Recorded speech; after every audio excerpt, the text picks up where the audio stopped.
Hazrat Abu Humayd Sayyidi radiyallahu anhu states that the Prophet sallallahu alaihi wasallam appointed Ibn Utbiyah a collector for the poor rate of Banu Sulaim.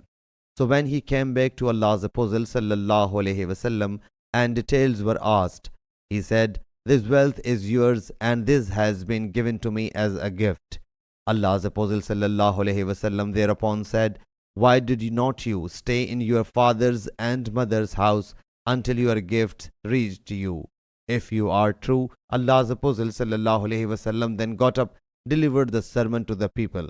After extolling and glorifying Allah Jalla Jalaluhu, he sallallahu alaihi wasallam said to proceed, "I appoint some of you as governors of the affairs Allah Jalla Jalaluhu has given in my charge.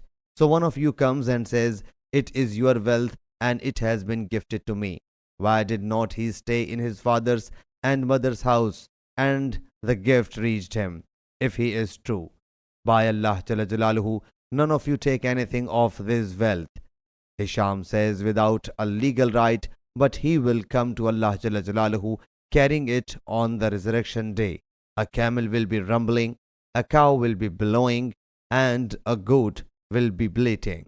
He sallallahu alaihi wasallam then raised his hands to such an extent as we witnessed the whiteness of his armpits and said, "Tell me, have I conveyed the message of Allah Jalla Jalaluhu?"